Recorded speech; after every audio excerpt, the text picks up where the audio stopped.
Meus irmãos, Pai do Senhor Jesus, tudo bem com vós outros? Que Deus abençoe em Cristo, para a glória de seu nome, para a nossa alegria. Convido-vos a abrir vossas Bíblias, ou pelo menos ouvir a mensagem da mesma, que nesse dia de hoje, para a nossa breve meditação, pretendo meditar no livro de Ruth, esse pequeno lembrete de Deus, né? Livro de Ruth, capítulo de número 1, versículo de número 16, na verdade é o texto áureo, né? O texto ouro desse livro. O livro de Ruth é interessante por demais. Eu tenho uma série de mensagens, meditações neste livro e, enfim, tem bastante minúcias, nuances, e a palavra de Deus ela é uma fonte inesgotável, né? Se você olhar a série de mensagens que eu tenho, comparando com a minha limitação, e eu a reconheço, talvez eu poderia dizer a mim mesmo, talvez eu poderia enganar-me e dizer a mim mesmo que eu já tenho o suficiente, porque o livro é relativamente pequeno, o livro de Ruth, ele situa-se pós-livro de Juízes, grandes heróis, histórias extremamente pontuais. Quem não lembra-se, né, do juiz canhoto? Quem não lembra-se de Otiniel, da juíza Débora? Quem não lembra-se de Gideão, Sansão, Jefité, personagens como este, né? De repente, no livro de 1 Samuel, você vai encontrar histórias como a de Davi, o maior rei de Israel. Você vai encontrar histórias como a de Saul, primeiro rei de Israel, surgimento do profeta Samuel. Então, assim, no meio desses grandes heróis e vultos do passado, intermediando entre um e outro, aparece o pequenino livro de Ruth. Tem muitas histórias a serem comentadas sobre ele, desde o versículo de número 1, né? Se você situar-se historicamente, a casa do pão, que deixa de ter pão, né? Porque Belém de Judá, Belém, casa do pão, Judá, louvor. Então, quando tem louvor, quando tem pão na casa do pão, há louvor pelo pão que se tem. E quando deixa de ter pão na casa do pão, deixa de se ter louvor quando o louvor é pretensioso, quando o louvor deixa de ser a causa e passa a ser a consequência, sendo que o louvor como adoração a Deus, ele não é a causa, ou melhor dizendo, ele não é a consequência, agora sim, ele é a causa. Nós não louvamos a Deus como consequência de tudo pelo qual ele fez-nos, ou faz-nos, ou ainda fará, mas como causa primária de nossa existência. Mas isso é uma outra história. Você pode contrastar, por exemplo, a história de um dos personagens centrais deste livro, que é Boaz, que entra na genealogia de Jesus, tá, com a história do filho pródigo. Então Boaz foi tentado a sair da casa do pão porque não tinha pão na casa do pão, mas ele espera que Deus visite a casa do pão para que o pão volte a ter ali.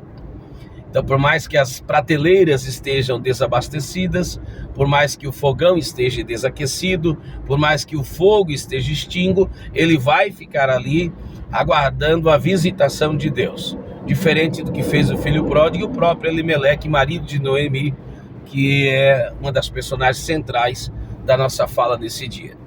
Então, Elimeleque, marido de Noemi, vai para a terra de Moabe, sai de Judá, né? Judá, sai de Belém, então quer dizer, sai da casa do pão, Belém, sai da casa do louvor, Judá, direciona uma terra cemiteriana, né? Uma terra que tornou-se cemiterial, isto é, uma terra onde sonhos sucumbem, uma terra que é um lembrete do território de Satanás, Moabitas. Lembra você de onde surgiu Moabe? Moabe é o homem Moabe. Na história da civilização, ele é fruto de um incesto das filhas de Ló, né, com seu pai. Então olha que coisa terrível, você sai da casa do pão, Belém, da casa do louvor, situa-se em Judá, para ir à terra do incesto. Então É loucura. Não pode acontecer coisa diferente do que aconteceu. Lá você teve morte, lá você teve dor. E agora a Noemi vai pedir para que seu nome mude-se, porque ela perde o marido, torna-se viúva. Ela vai à procura dos bens e ela não adquire bens. E o bem maior que ela tivera, ela agora não tem mais. Então ela não tem marido. Ela perde seu marido Elimeleque e ela perde seus 2 filhos, Malom e Quilion, que são 2 nomes, né, extremamente direcionados, que passa na cabeça de um pai colocar o nome de seus filhos Malom e Quilion, né? Ainda mais nessa cultura que a glória passa pelo nome, e esses nomes, se você procurar no original, fugiu-me agora da memória o significado, mas é alguma coisa tipo... alguma coisa referente a alguém esquelético, referente a alguém que não dá-se nada, coisa do tipo, ok? Então, ela perde Malom, ela perde Quilion, ela perde Elimeleque, ela perde tudo. E agora ela precisa voltar.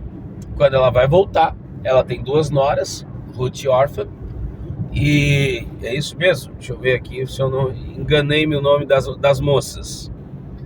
Enfim, a personagem central é a Ruth, ok? A outra eu esqueci o nome agora. Depois eu posso olhar aqui com mais exatidão.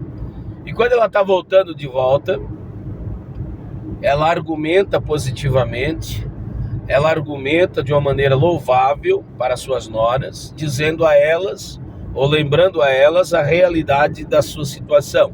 Ela não está casada,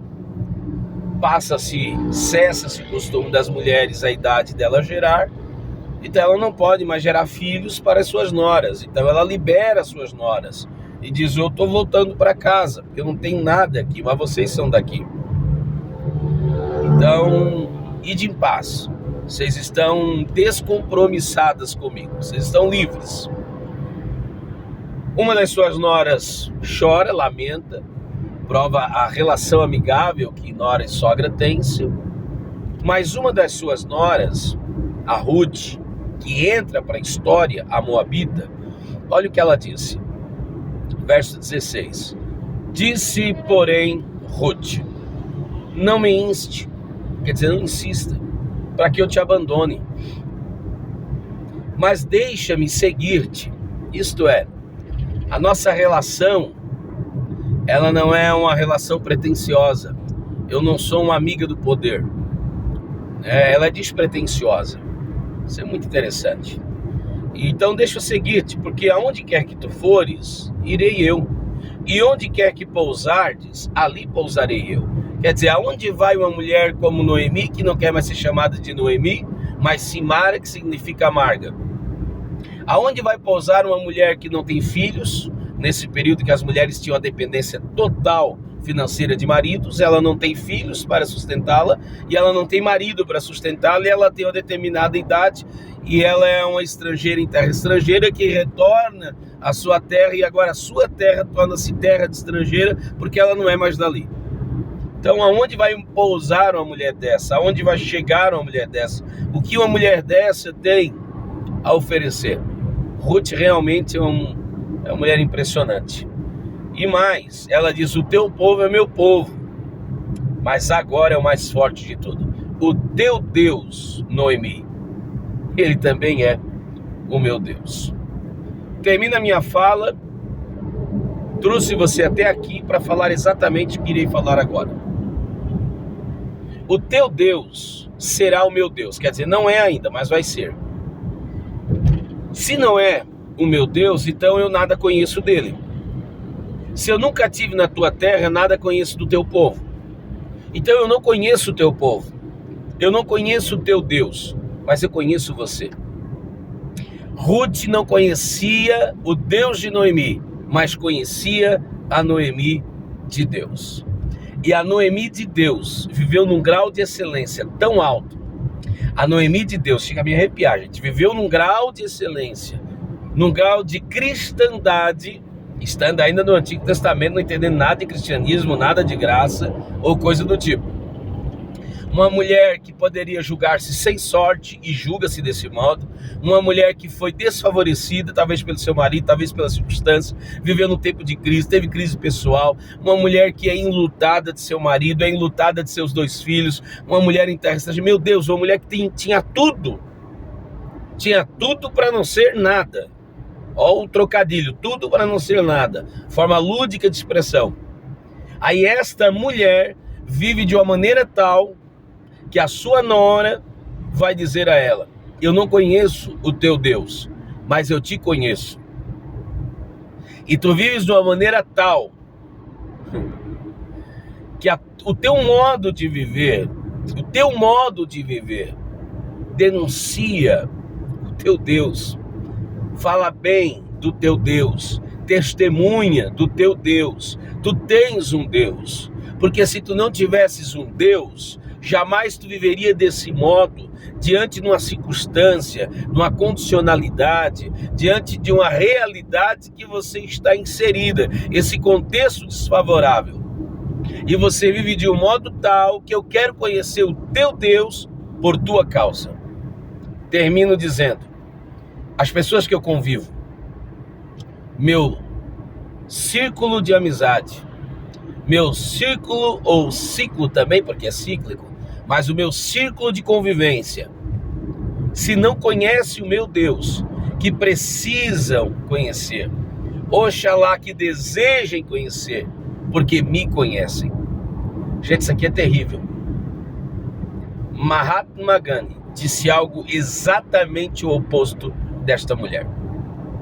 Ele disse o seguinte: eu não conheço Cristo, mas eu conheço os cristãos. Eu não tenho nada contra o Cristo, dizia ele, mas eu tenho tudo contra o cristão. E por causa dos cristãos, do seu modo de viver, eu não quero conhecer o Cristo deles. Terrível isso, né? Ruth está dizendo exatamente o oposto. Eu não conheço o teu Deus, Noemi, mas eu te conheço. E pelo teu estilo de vida, me faz desejar conhecer o teu Deus. Então, que vivamos de modo tal que as pessoas possam dizer isso. Não conheço o teu Deus, mas conheço você. E por te conhecer, eu digo, o teu Deus deve ser realmente extraordinário. Porque se você é assim, imagine o teu Deus. Termino dizendo sobre Saul. Quando Davi derruba Golias, Saul pergunta a Abner: de quem esse moço é filho? Como é o nome do pai dele? Bom, ele deveria perguntar como é o seu nome e não o nome do pai dele. A lógica de Saul é a seguinte: se o filho derruba gigante, o que o pai não faz? Se um filho é assim, como não deve ser o seu pai? Você está entendendo isso? Que Deus me guarde, que Deus te guarde, que não vivamos de maneira tão desprezível, a ponto que as pessoas se desinteressem do nosso Deus por causa da nossa maneira de viver. Mas que vivamos de modo tão louvável que as pessoas queiram conhecer o nosso Deus por nossa causa. Que sejamos um instrumento de Deus para que Deus seja conhecido por intermédio de nossas vidas. Que Deus nos abençoe em Cristo Jesus. Desculpa aí a extensão do vídeo, mas é gostoso, né? É confortante, é maravilhoso falar da palavra de Deus. Deus abençoe, esse é o nosso pensamento do dia de hoje, como você está vendo, rumando ao trabalho, transitando, mas é Deus de perto, é Deus de longe. Deus abençoe, em nome de Jesus. Amém.